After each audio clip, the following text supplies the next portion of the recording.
Hey, what's good, good people? It's your girl KB. You know what I do, and you know why I do it. In case you don't, let me explain.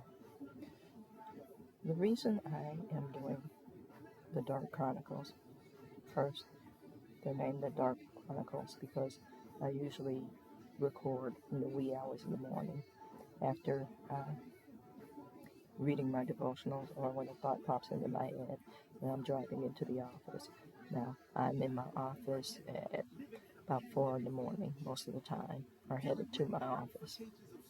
So that's why I call it the Dark Chronicles. No sunlight, nothing cryptic in that message. But the reason that I do it is I want to put a practical face, a practical language in everyday situations to the gospel.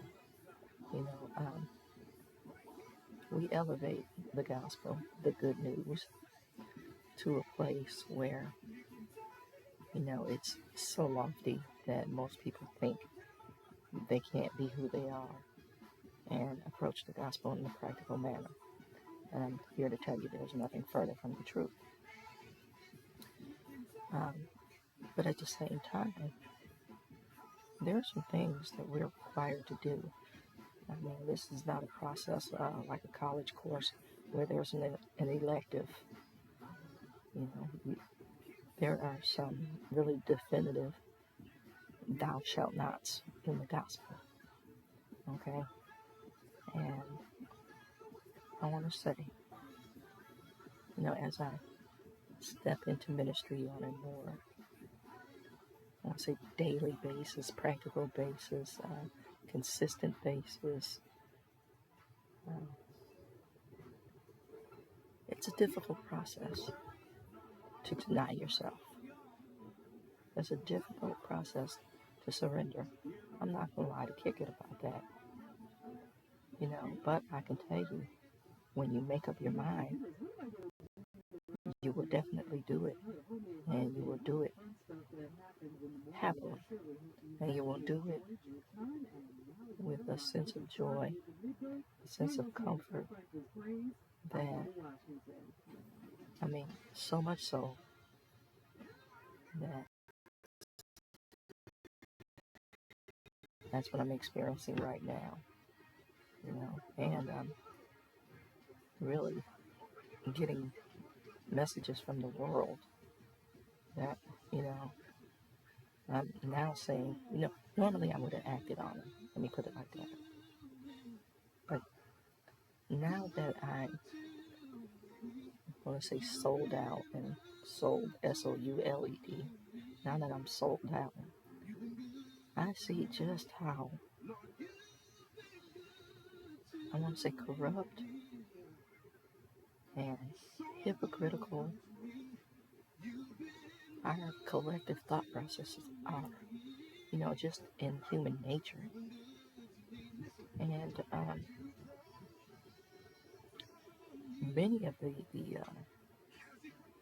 let's see, messages that require deciphering and decryption are from the saints. Yeah, I did say that. And, we need to do some self-examination. And when I say we, I'm including myself, y'all. I never exclude myself because I just went through something relatively recently, some drama I created.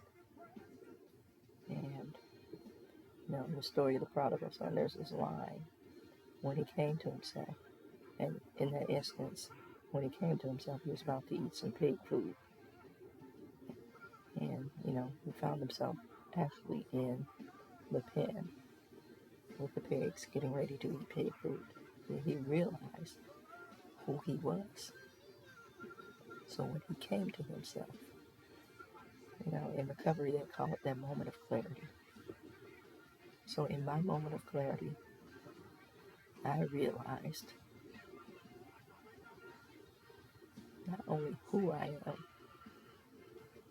but whose I am. And that I had been running from this calling for a very long time. Even the people who have taught me along the way you know, I want to say polite at best, because all I talk about is this newfound love. It was always there, but now it's just intensified, and I can recognize it with a clear heart, clear mind, unfiltered, if you will. Which brings me to the point of this video. Now, if you've been following me or you've just been kind of peeking in it every now and again, you'll know that every so often I'll say, I like to keep my message real, raw, 100, and autobiographical. And I've been sharing bits and pieces about me and my life, some of the catalysts that prompt me to deliver a message. And some of you have been giving some very interesting feedback. I need to say that, and thank you for the interesting feedback. Thank you for the questions. Thank you for sharing, and thank you for the analytics going up. We got a few more subscribers. I'm grateful for that. I'm grateful for you guys, because in doing this, I'm also intensely studying to show myself approved, not only to God first and foremost, but to answer your questions or to share a more concise and in-depth message. Okay, getting back to my point, I have a tendency to digress because my mind is going 100 different directions at all times. But getting back to my message. So, I said I was going to revisit the very first sermon I ever preached in front of people. And I will do that. But in studying, this question popped into my head because it's related to the sermon, but it's also related to real life. Stay with me. And the question is, when is the last time you were able to recognize that you were engaged in emotional fidelity in a relationship?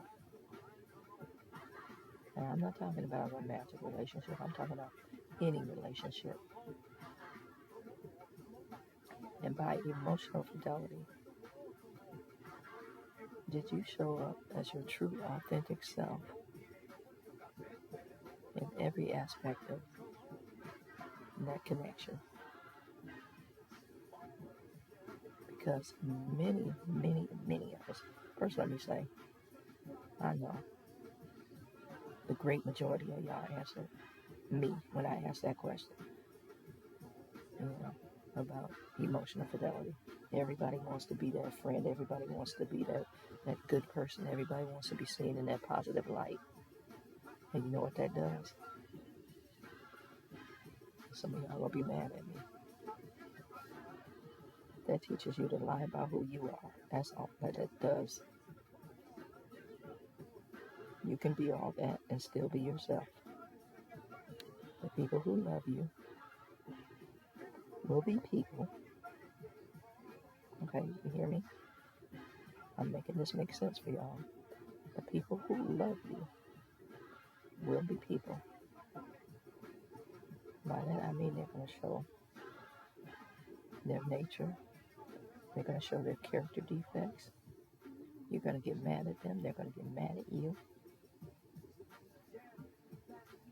You're going to fuss together. You're going to laugh together. You're going to cry together. You're going to be all that together. But the one ingredient that needs to be a constant, other than love, is honesty.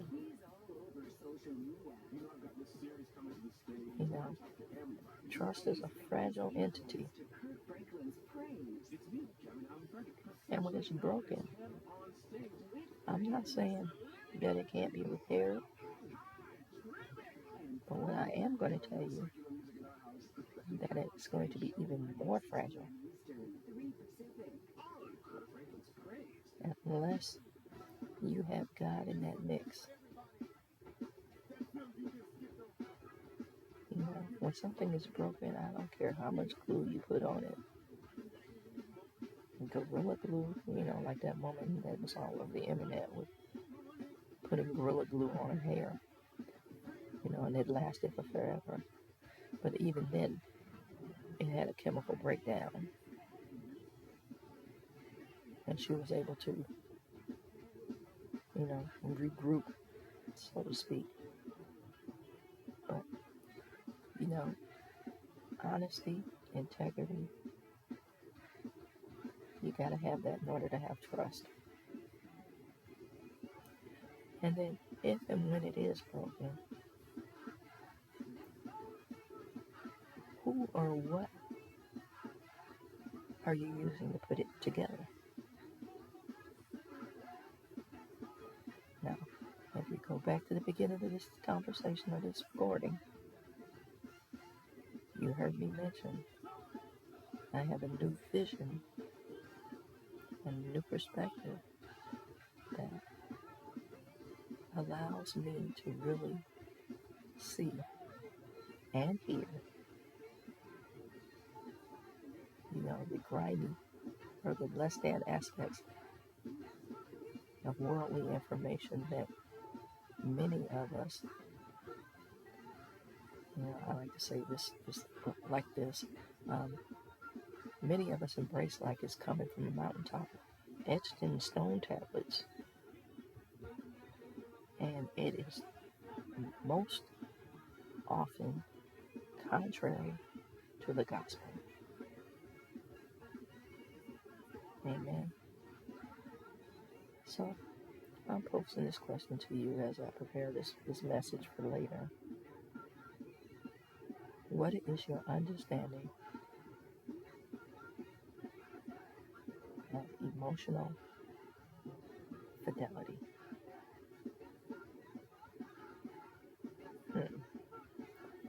Food for thought, y'all.